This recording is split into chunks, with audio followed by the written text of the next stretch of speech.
Belakangan ini banyak fans sepak bola di media sosial membahas fenomena yang disebut Asian Passing. Istilah ini digunakan ketika momen pemain Asia menerima medali atau mengangkat trofi justru tidak ditampilkan secara penuh oleh siaran televisi. Fans mulai mengumpulkan klip-klip yang menunjukkan pemain Asia kehilangan sorotan kamera pada saat-saat penting. Semakin banyak klip yang muncul, semakin banyak orang yang mulai percaya bahwa ini bukan sekedar kebetulan. Bahkan beberapa akun sepak bola besar mulai membahas fenomena yang udah terjadi ini. Bayangkan sebuah tim baru saja memenangkan trofi besar. Para pemain berbaris satu persatu menerima medali. Kamera menyoroti wajah mereka dengan jelas ketika pemain bintang Eropa menerima trofi. Kamera terus mengikuti, namun saat giliran beberapa pemain Asia, tiba-tiba kamera berpindah. Kadang ke penonton, kadang ke pelatih, kadang ke pemain lain. Dan dalam beberapa kasus, momen mereka bersama trofi bahkan nyaris tidak terlihat. Awalnya mungkin terdengar seperti kebetulan, tapi bagaimana jika hal yang sama terjadi berulang kali? Apakah ini hanya kebetulan? Hari ini kita akan membahas teori tersebut, melihat beberapa contoh yang paling terkenal dan mencoba mencari tahu apakah ada sesuatu yang aneh di balik layar siaran sepak bola modern. Jika berbicara tentang pemain Asia modern, mungkin tidak ada nama yang lebih besar daripada Son Heung-min. Pemain asal Korea Selatan ini telah menjadi legenda Tottenham Hotspur. Ia mencetak ratusan gol, memenangkan penghargaan individu, dan menjadi salah satu pemain Asia terbaik sepanjang sejarah. Namun, Son juga sering menjadi pusat diskusi terkait teori ini. Salah satu momen yang paling banyak dibicarakan terjadi saat Tottenham memenangkan Liga Eropa. Ketika para pemain menerima medali dan merayakan gelar juara, muncul berbagai diskusi mengenai bagaimana siaran televisi menampilkan momen tersebut.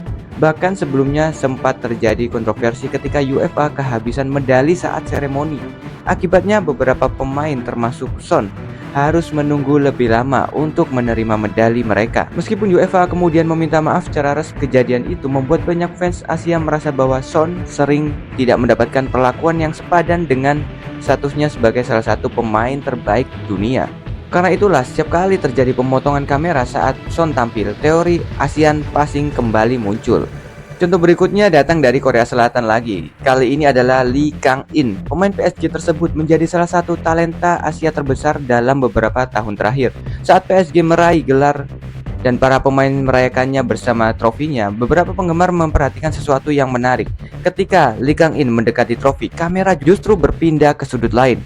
Mungkin jika kejadian seperti ini hanya terjadi sekali, tidak ada yang mempermasalahkan. Namun karena banyak fans sudah mengenal teori Asian Passing, klip tersebut langsung menyebar dengan cepat. Dalam hitungan jam, jutaan penggemar mulai memperdebatkan apakah ini hanya keputusan produksi biasa atau sesuatu yang lebih dari itu ada di dalamnya. Bahkan banyak fans non-Asia yang mulai mempertanyakan fenomena tersebut juga.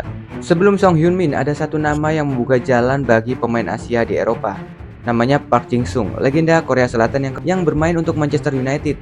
Park Jin-sung memenangkan banyak trofi bersama Sir Alex Ferguson, Liga Inggris, Piala Liga, Piala Dunia, antar klub, dan tentu saja Liga Champions. Meskipun menjadi pemain penting dalam era kejayaan Manchester United, banyak penggemar Asia merasa bahwa kontribusi Park sering diremehkan oleh media barat. Park Jin-sung dikenal sebagai pemain pekerja keras yang mengorbankan dirinya untuk tim. Namun, dibandingkan rekan-rekannya yang lebih terkenal, ia jarang mendapatkan sorotan utama. Bagi sebagian fans Asia, Park menjadi salah satu simbol bagaimana pemain Asia terkadang tidak mendapatkan perhatian yang setara meskipun prestasinya luar biasa. Fenomena serupa juga sering dibahas ketika menyangkut pemain Jepang seperti Wataru Endo di Liverpool, Takehiro Tomiyasu di Arsenal. Keduanya bermain di level tertinggi sepak bola Inggris. Namun banyak penggemar Jepang mengeluhkan bahwa kontribusi mereka terkadang kurang mendapat perhatian dibandingkan pemain lainnya. Setiap kali terjadi momen perayaan trofi atau penghargaan, para fans akan memperhatikan detail-detail kecil. Apakah kamera menyorot mereka? Berapa lama? Apakah momen mereka dipotong? Atau justru dilewati begitu saja? Inilah yang membuat teori Asian Passing terus hidup hingga sekarang. Sekarang kita masuk ke bagian terpenting. Apakah benar ada konspirasi? Dan jawabannya, tidak ada bukti yang menunjukkan adanya instruksi resmi dari FIFA, UEFA, Premier League ataupun stasiun televisi untuk mengurangi sorotan terhadap pemain Asia. Tidak ada dokumen, tidak ada pernyataan, tidak ada bocoran, tidak ada bukti konkret. Namun bukan berarti perdebatan selesai. Karena banyak ahli media berpendapat bahwa bias tidak selalu bersifat sengaja, kadang-kadang bisa muncul secara tidak sadar. Misalnya karena fokus kamera lebih sering diarahkan kepada pemain yang dianggap memiliki nilai komersial, atau karena sutradara siaran lebih mengenal pemain tertentu dibandingkan pemain lainnya. Jika hal itu terjadi secara terus-menerus, hasil akhirnya bisa terlihat seperti diskriminasi meskipun tidak ada niat langsung untuk melakukannya.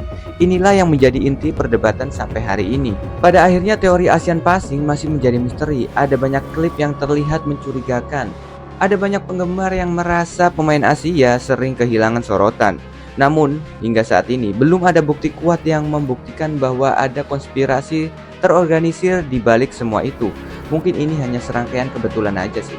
Mungkin ini adalah hasil dari keputusan produksi televisi yang kurang sempurna, atau mungkin memang ada bias yang selama ini tidak kita sadari.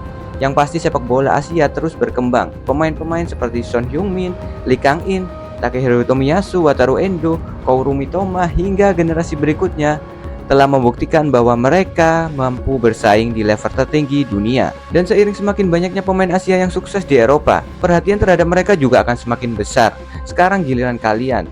Menurut kalian, apakah fenomena ini benar-benar sebuah konspirasi atau hanya kebetulan yang diperbesar oleh media sosial? Tulis pendapat kalian di kolom komentar. See you on the next video. Peace.